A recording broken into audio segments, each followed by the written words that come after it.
Hello everyone. Today in this module we will study about public sector enterprises. As you all know, Indian economy, it is a mixed economy. So there is equal role of public sector and private sector in the economic development of the country. Already we have studied in the previous chapter about the private sector enterprises and how these are organized. These can be organized in the form of sole proprietorship, partnership, joint Hindu family, cooperative society, company, multinational, corporations. Similarly, in this chapter, we will study about public sector enterprises and how these are organized. These are organized in three different forms, that may be in the form of departmental undertakings, statutory corporations, or government companies. Private sector enterprises, businesses owned, managed and controlled by an individual or a group of individuals.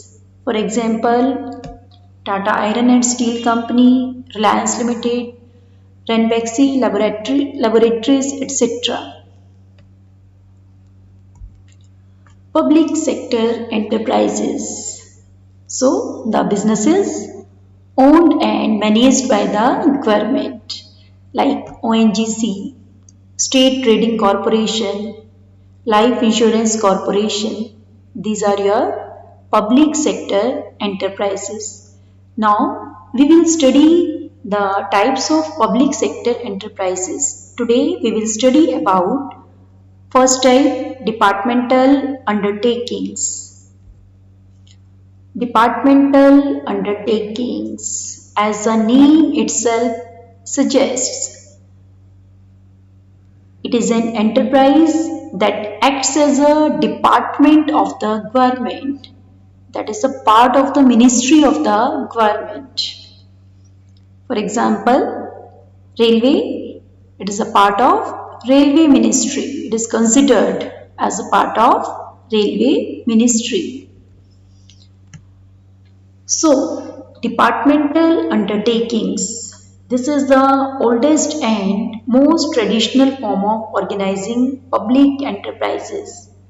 These are established as department of the ministry and are considered part or an extension of the ministry itself.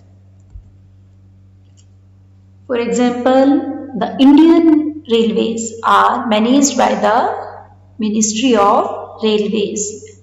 Post and Telegraph services are run as a department in the Ministry of Communication. The Daily Milk Scheme, All India Radio, Doordarshan are other examples of departmental undertakings. Now, what are the features of these departmental undertakings? First feature is a formation. A departmental undertaking is established either as a separate full-fledged ministry or as a subdivision of a ministry of the government. Like full-fledged ministry, you can say railway. And in case of the subdivision of the ministry, you can talk about the Post and Telegraph Department, that is a part of Ministry of Communication. Ultimate responsibility with the minister. The ultimate responsibility for the management of a departmental undertaking lies with the minister concerned, who is responsible to the parliament or the state legislature for the affairs of the departmental undertaking. So, who is responsible for the ultimate working of the railways? Obviously, it will be the railway minister. Government financing. The departmental undertaking is financed through annual budget appropriations by the parliament or state legislature. That means these are financed from the government treasury. The revenues of the undertaking are paid into the treasury. Fourth feature is accounting and audit. These are subject to the normal budgeting, accounting and audit procedures which are applicable to the other government departments. These are carried out in the same way. Managed by civil servants. The departmental undertaking is managed by civil servants who are subject to same service conditions as applicable to the civil servants of the government.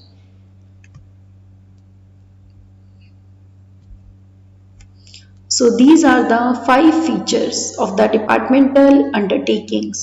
Formation as a part of the government, ultimate responsibility with the minister, government financing, accounting and audit managed by civil servants. Now the merits. Direct control of Parliament. Departmental undertaking is directly responsible to the Parliament or the state legislature through its overall head, that is the minister concerned. So there is direct control of the government. Secrecy maintained. They can maintain secrecy of important policy matters as the government can withhold any information in public interest. So where secrecy is of utmost importance, which form of organization is generally preferred by the government, that is departmental undertaking.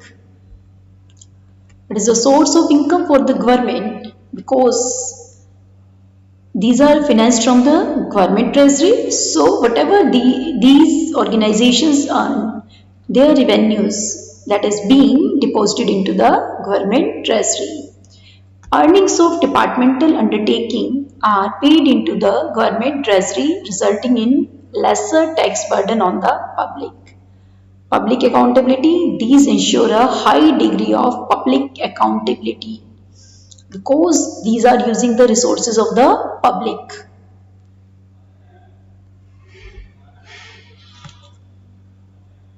So these are the 4 points of merit. Next one is what are the demerits? First point is red tapeism and bureaucracy. Departmental undertaking is run in a way other departments of the government are run. That means there is too much of the paperwork, there is too much of the legal formalities that leads to unnecessary delays. Its management and functioning are subject to excessive red tapeism and bureaucracy. Red tape means unnecessary and complicated official rules, legal formalities, that is red tapeism, which prevent things from being done quickly. As a result, the departmental undertaking loses all flexibility desired of a business enterprise because these always take too much time in getting the things done due to the complicated legal procedures. Number 2, delay in decision making. Employees or heads of departments of such undertakings, they are not allowed to take independent decisions without the approval of the ministry concerned. This leads to delays in matters where prompt decisions are required. Third point is inflexibility. Departmental undertaking works under strict parliamentary control. There is too much interference of the ministers and top officials. This reduces their flexibility and efficiency. Lack of motivation. The departmental undertakings have no power to utilize their revenues as these are deposited in the treasury. So there is no direct relation between the efforts and rewards. So the employees or the management of these departmental undertakings that is not motivated to increase the profits. Lack of financial autonomy. The departmental undertakings cannot plan long-term investment projects as they are subject to budgetary control of government. It has no freedom of utilizing funds in its own way. They have to use as per the permissions granted by the government. They cannot use the funds in their own way according to the business opportunities. They cannot use the funds. They have to use the funds according to the sanctions made by the government. Inefficient management. The departmental undertakings are managed by the government officials. They are always overburdened with too much of the paperwork. They spend their maximum time in answering the queries from Parliament, and also due to frequent transfers and time-bound promotions, they have less sense of responsibility and efficiency that leads to inefficient management. Lethargy prevails in the departmental undertakings in the same way as in the other government departments. That's why management is inefficient. So, departmental undertakings suffer from these 6 demerits: red tapeism and bureaucracy, delay in decision making, inflexibility, lack of motivation, lack of financial autonomy, and inefficient management. That's all for the day. In the next module, we will study about public corporations and government company. Till then, good day to all of you. Thank you.